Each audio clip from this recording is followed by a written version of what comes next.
Good morning. Good morning, Jim. Good morning, Dee Dee. Good morning, Lawrence.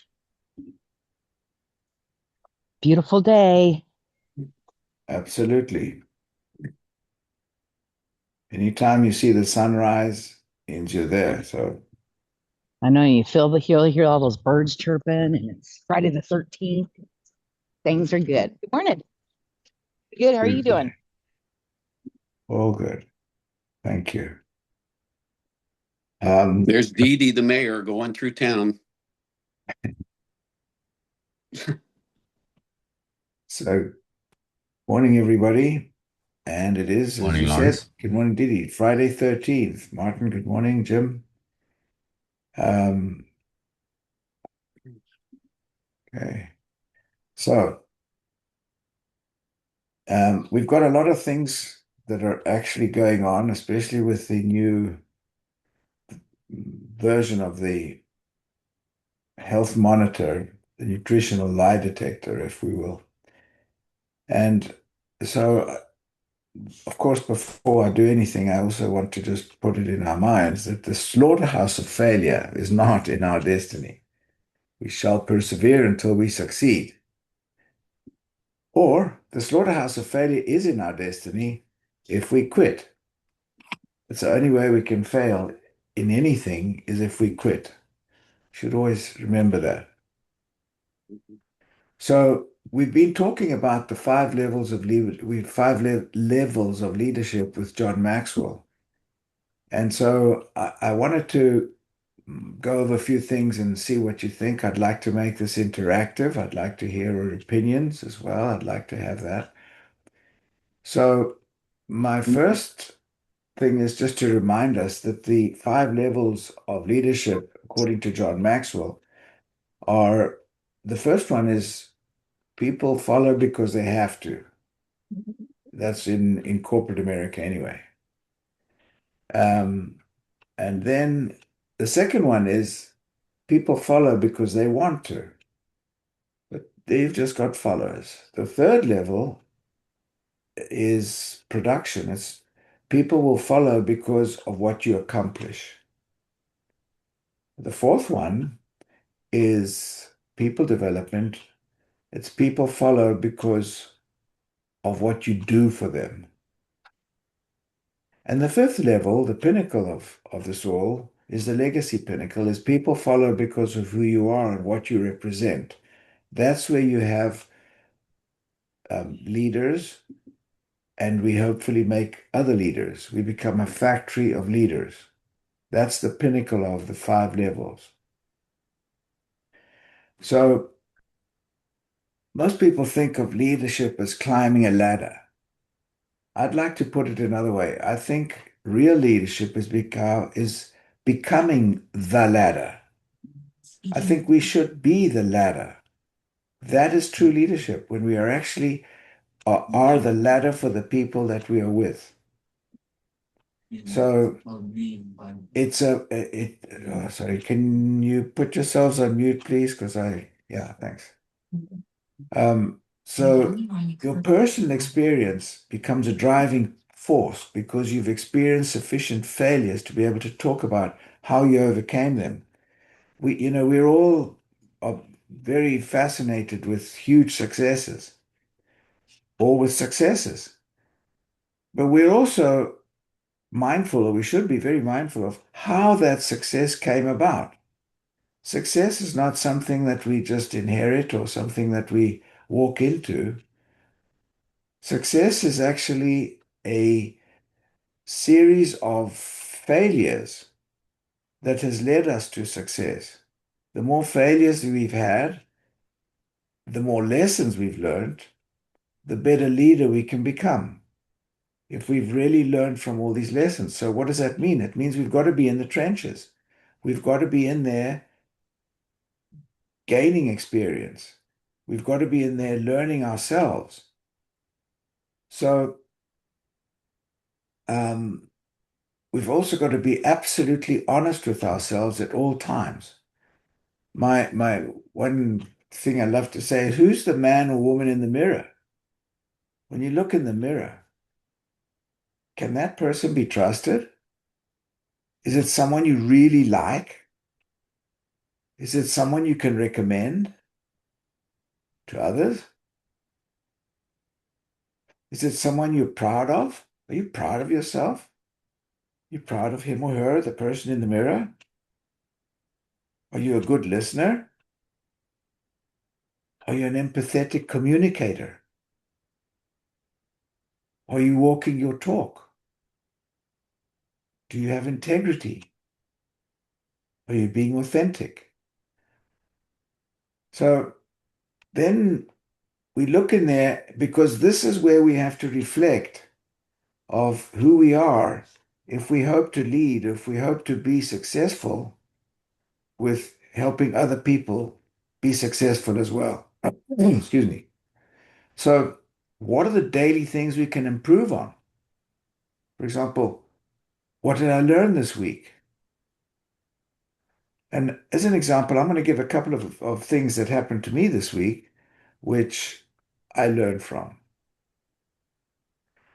So, last night I went to dinner, and there was a doctor giving what I would consider a masterclass of communication, of of of substance to the how he was explaining things, what he was talking about.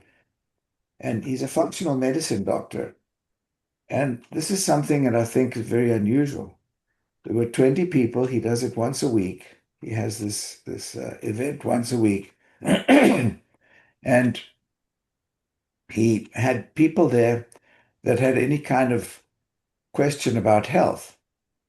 So he explained things and then he went through some ways of solving.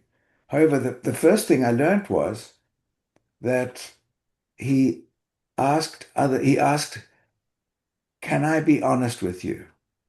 When we look at the results of the prism, when we look at the results of the tests, we become so used to seeing people who are, diabetics or obese or smokers, and we automatically, know that they generally will be in a level of or a measurement which is, needs to be seriously improved. But we've also got to be sensitive to those people and just say, oh my gosh, you're probably diabetic, or, we've got to be very attentive of how we speak. And we've got to be empathetic to their feelings as well, because we're talking about people's health. And people can be touchy about that. So the first thing that I learned last night was to ask the question, can I be perfectly honest when you're interpreting the reading? And tell them what the results mean in a diplomatic way. So, in order to empower others, we have to empower ourselves. Nathan Rick said, in the driving the line, which I did send to everybody, he says, tell people what they have to do. Well, you can tell people what you have to do if you've been successful, if you're doing it right. Do as I'm doing and have done. That's okay. If you're successful and if you've got leadership and you've got people that are following you and that you're duplicating, then that is fine to say, do what I do what I say. But the important thing is then, are you walking your talk? What is your score? Can you be proud of your score? Are you taking your supplements? How healthy is your lifestyle and the actions in your lifestyle? So, also, another thing that I learned this week was that I was at a breakfast on Wednesday, a breakfast Wednesday, breakfast with a group of South African people. Because again, we can look at all kinds of demographics where we might want to participate. We can look at, where we want to start meeting people. And it's like, chambers of commerce, and it's BNI and Le Tip and all sorts of organizations, and also ethnic groups. So there's a South African group. So I went to go for breakfast, and it was my turn to present. But each person presents their business, like they do in Le Tip and in BNI and so on.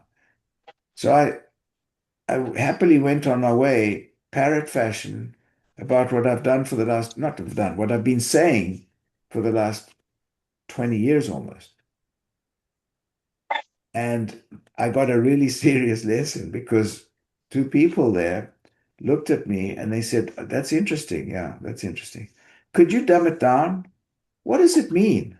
What are you actually doing?" Because I was talking about antioxidants, I was talking about, mitochondria and stuff like that, because that's what I've always talked about. But now, when we're talking about the prison, we're talking about just John and Mary. And the question was, well, explain to me exactly what this is. What does it do? What are you doing with it? And I was actually, I was stumped. And I thought, my goodness. And I tried to be as simple as possible, but I had to rethink, what are we actually doing? What is the prison? Who is it for? It's for, we've got to be conscious of who we're talking to, because it's traditionally, yes, in my case, in the case, generally in all of our cases, we've been talking to doctors.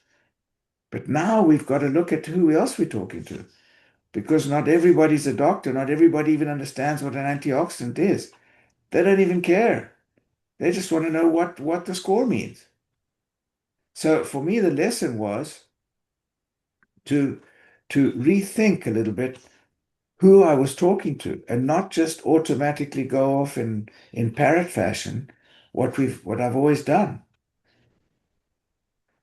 Uh, so the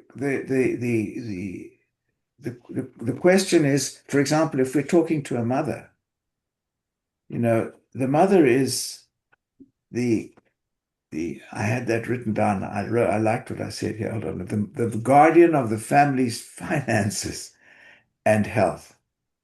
So if we dumb it down to just something like that, then we can probably have better receptivity in what we're saying. So I got a serious lesson on Wednesday when the people looked at me and they scratched their heads and said, "What the hell are you talking about?" And I've been doing it for 20 years, but it was a different audience. So I'm just putting it out there that the lessons are ongoing lessons all the time. We've got to learn stuff every day. And as I say, from the dinner last night was the first one was, you know, can I be perfectly honest? Do I have your permission to tell you exactly what I think this represents? In an empathetic way, we're asking things because we've got to have empathy with it. So I've put out quite a lot of stuff out here. I'd like, anybody got any comments about that?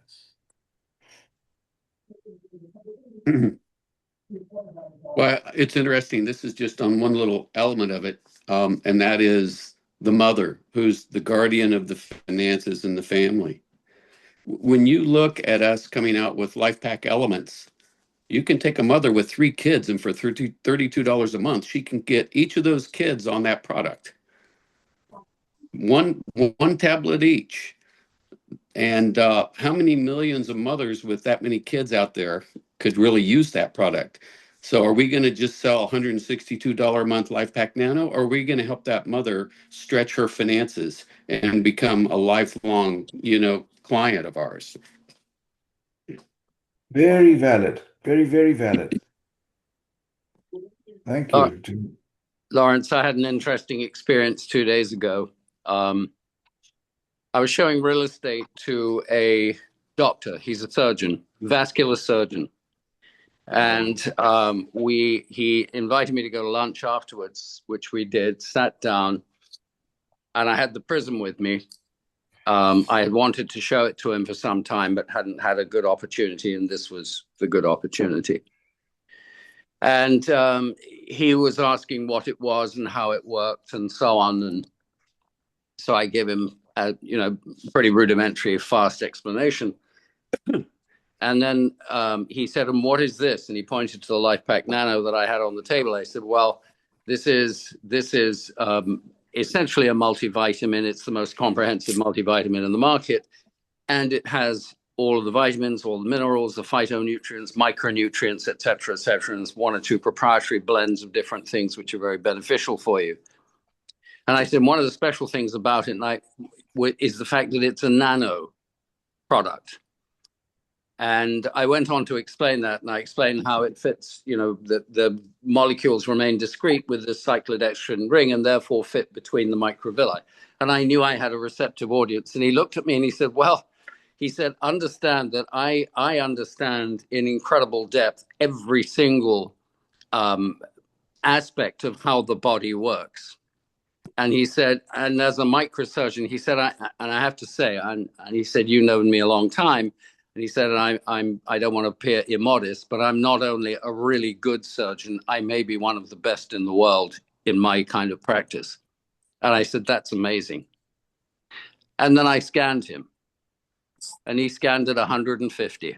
And I said, "Well, looks like I'm going to be saving the doctor's life." And he said, "Well, yes." He said, "I'm very interested to know more."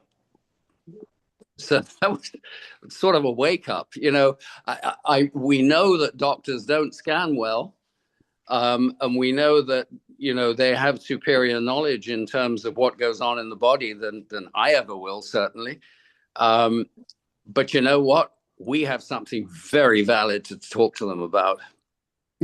That's a perfect example of asking the electrician to fix your plumbing. Yeah, great analogy. That's good. That's excellent. Michael? Hey, good morning, Lawrence. I love it. Everything I'm hearing is wonderful. Martin, good info. Yeah. I just mentioned, well, because you got on a few minutes late, I just mentioned about the event last night with the doctor, and he presented. That was absolutely incredible event. A great presenter, and I took notes on. I mean, he affirmed so many of the things that we know, doing this business about nutrition, the lack of education in medical schools, and other things. But I heard you were talking a little bit about asking permission, and that's something that I picked up on. It was very, very, very effective presentation, very informing, and just we're all trying to do the same thing, make people healthy. And the other thing from last night also, which I'm just thinking about now, which is relevant to all of these things we've been talking about, is he had a questionnaire, the intake form sort of thing, the questionnaire, and everybody filled out the questionnaire. And this person was a functional medicine doctor. So he went through this different oxidative stress results of various diseases, but in such a way that everybody understood, because he went point by point explaining, why we get sick, how we get sick, and how we can start fixing it, how we can improve these things, but in a way that was so clear that everybody was, understood it very clearly. And I think this is something we've got to do as well. We've got to, for example, Martin, you were talking about the doctor and you're talking about the nanotechnology and everything. That is great for a doctor, and it's something that is essential to be able to speak on an eye-to-eye, one-on-one with them. But as I said, my lesson this week was to be able to talk to a mom in a way that would make it, attractive for her to understand. And then, Jim, I think you're right. Talk about, elements, and that's, what is it, $1 a day or something, a little bit more than $1 a day. Then we're talking about the finance of the family and the health of the family. So I think we've got to think of this mindset as an adjustable as an adjustable way of understanding what we have and how we present it. Because I think that becomes very, very important, how we present things. And we learn from experience. I did on Wednesday, honestly, I felt completely, wow, like, what am I going to say? Because I was totally unprepared for that audience. You know, we have wonderful teaching aids right at our fingertips, and we consume the contents of these teaching aids every month. Because on the side of the LifePak Nano thing, I could just have easily have shown the doctor this diagram, which explains it. Obviously, for him, it's microvilli. And for the layperson, it's like your intestines is a hose pipe with lots of little caterpillar legs to move everything through. And those are the microvilli. You know, again, you've got to choose the way of explaining it to the audience. But if you cut these ends off the box and they say what's in it, well, you've got what's in it right there. And this is what the product consists of.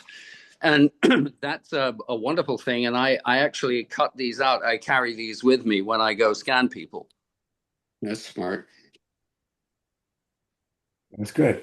So when we look at this and we things we can look at with families or with people with kids, and so I want to know what's really happening in my family's bodies. So, people are trying to improve their health. There's a lot of consciousness now about health. So when we talk about that, I want to know we're getting rid of the confusion.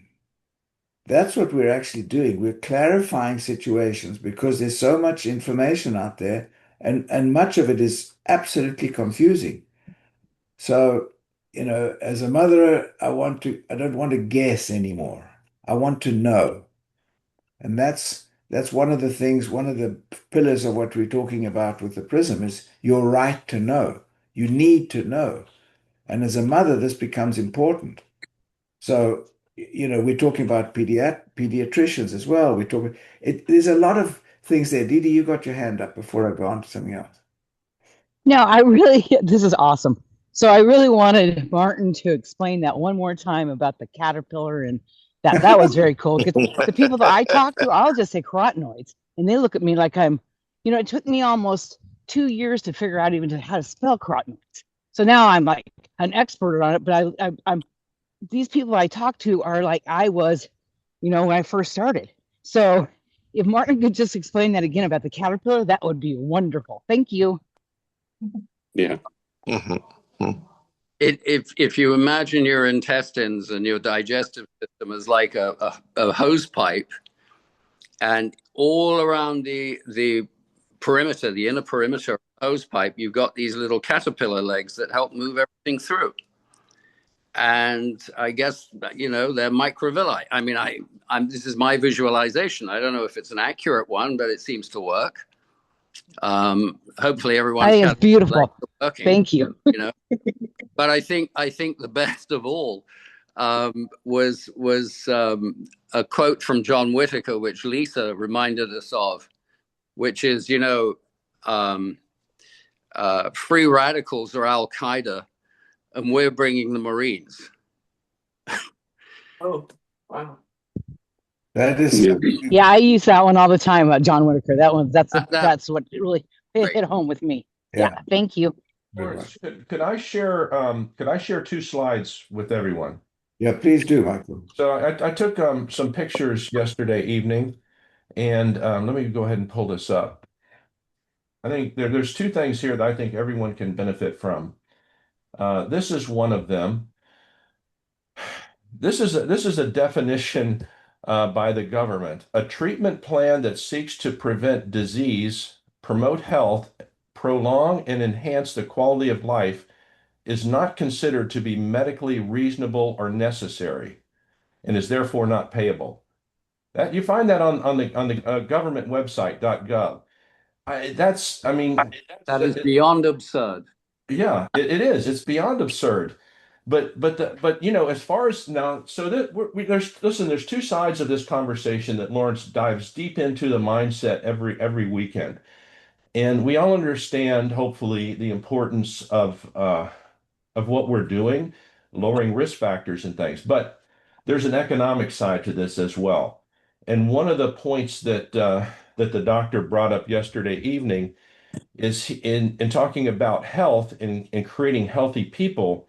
These are the missing pieces. Okay. And we're over there on the upper left with nutrition, absolutely critical. I mean, there's detox, hormones, and fitness also, but mentorship, mentorship. This is something that most people do not understand. And when we get into the business of it, in his presentation, he's talking about the mentorship of a patient.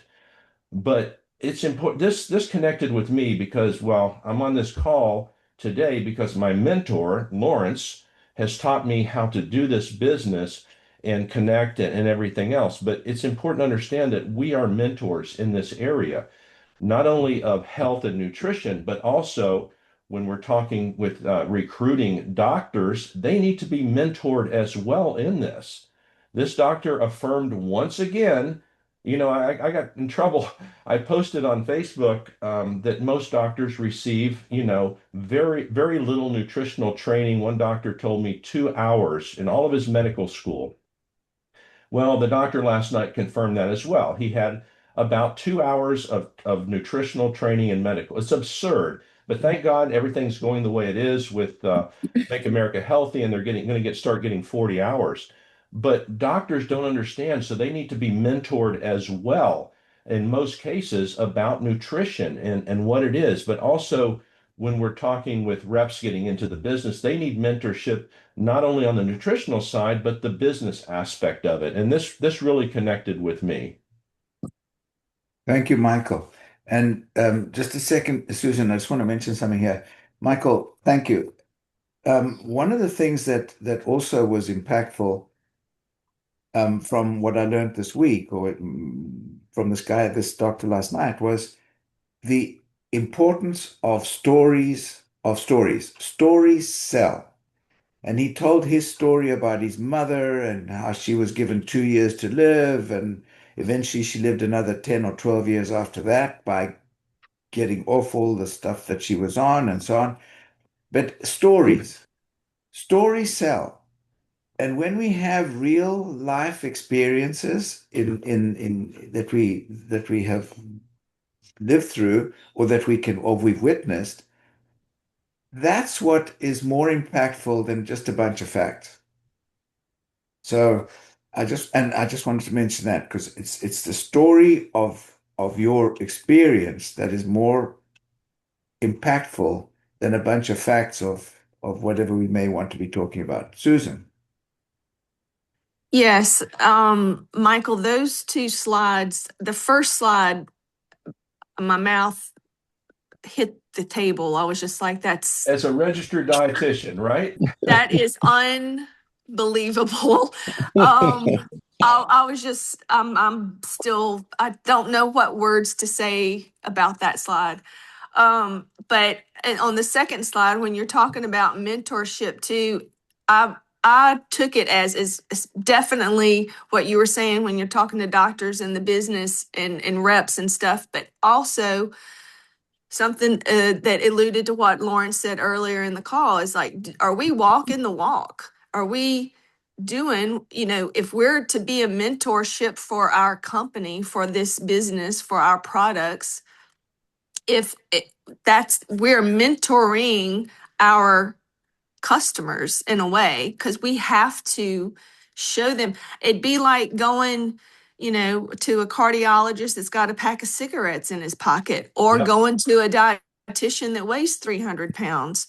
It's, to me, you have to be doing what you say somebody else should do. And that's all I needed to say about that. Yeah, and when we're scanning someone at an event or something, ask their permit. Can I be, before you even scan them, have them fill out the form. That's critical. And then before you scan them, say, all right, no matter what the results, I want to, just let you know, I would like to be brutally honest with you with whatever the results may be. Is that all right with you? Right? Yeah. And they're going to say yes, or they're going to say no, I don't want to get scanned, and whatever it is. But if they say yes, once they get scanned, and like you said, you're looking at them, and they scored 250, you say, all right, so this is indicating, let's look at this. You're overweight. That's going to pull your weight. That's going to pull your score down. But this creates, you're on this side of the equation, showing high levels of chronic low grade inflammation. Mm. And now, do you smoke, right? Because that also, and you have to get their permission to point out negative things without them looking down on you, right? Mm-hmm. Yeah, But I think without that feeling asking like we're looking down permission. on them. Yeah. I'm sorry. I apologize. I've got to jump off. I've got another call. Lawrence, this is fantastic. Thank you so much. Thank you. Mike, the quote was from what? Uh, it's a government website. I've got it. I'll put it Yes, up. it'll be in the recording. All Yeah, right. I'll put it up. Or you can Thank look you. on the recording, but I'll look for it. I'll put it up. So that on what we've just said, it's the man in the mirror, Susan, what you're saying, or woman in the mirror. You've got to have the integrity. Can you be trusted? Is it someone you like? Can you recommend that person to others? Are you proud of yourself? Are you a good listener? All of these different things. And that's where we have to lead by example.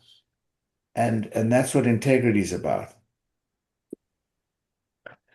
We're on time here. Anybody else got anything? Lawrence, I have an analogy for this incredible lack of studying of nutrition. I don't know if anybody on here has seen a movie. It was from a couple of years ago, a few years ago. It was called Ford versus Ferrari, and it was all about the development of the Ford GT40. Brilliant car. Yeah. And imagine that you're part of that crew that has to keep that Ford GT40 running at top speed, 200 miles an hour plus minus for 24 hours. You're going to be working to keep that thing. This is like the doctor has to keep the human body of the patient running for 70, 80, 90, 100 years. But one of the key things in that movie was they had to study different kinds of fuel. And when the doctor does not study the fuel that runs the body for those decades, it is completely crazy. They just are not allowed to do it. It's not part of the curriculum. Amen. And Wow. we help with the fuel. That's what we do. We fill in gaps in how that fuel works in the body. That's our job. Absolutely. It's a very good analogy as well. It is. I'm just bringing up the slide. I'm just taking it up, and as soon as it's up, I'll put it up on for everybody. You can take a picture of it. Thank you. Give me a sec, because I've got to find it. Where are we here? One second. Bear with me a second. I'm just bringing it up. Good movie, Martin. I'll have to go see it again. Yes. I Oh, love the it was analogy. great. Great movie. Very, very That good. was a great movie. Thank you for reminding me. I might have to watch it again. Yeah, I think I will too. Dear. I'll post it on the here it is. I'll post this on Healthcare Alliance as well. Okay, here, share screen. It's not very, I just took it, so it's not crooked. I haven't fixed it yet, but so bear with me a sec. Share screen. Where are we? Share screen. And here it is. I'm sorry, it's not, I haven't doctored it yet, but that's it. Thank you. This is astounding. It's, it's, and people say you can't make this stuff up. Look at it. There's the website too. That is ridiculous. Well, that's something that we should have, as one of the forefront things that we're talking about, because it's not made up. It's there. It's a website. It's a government website. So if you're healthy, you're not eligible for anything. Whereas where in fact you're saving money to everybody. You're saving money to for insurance, you're saving money. It's just incredible. It's beyond belief. To me, that's kind of like the king's, the story I read when I was little about the king's clothing or whatever, and the people are going, "Oh yeah, you look beautiful, you look great, it's a beautiful robe," and he's butt naked in front of everybody. That is the butt nakedness of nutrition and health right there. Yeah, yeah, Exactly. There that's it is. true. Okay, guys. So thanks for being on the call. Blessings to everybody. Hopefully got something out of it. If there's Thanks, any Lawrence. theme or subject that anybody wants to elaborate on, please bring it up because it's all about mindset, in my opinion. Everything in life, just about. So let me know if there's anything anybody wants to talk about. Thanks, everybody. Thank you, Lawrence. Thank you, Lauren. Thank you. Thank you, Lawrence. Take care. Bye-bye. Have a good weekend.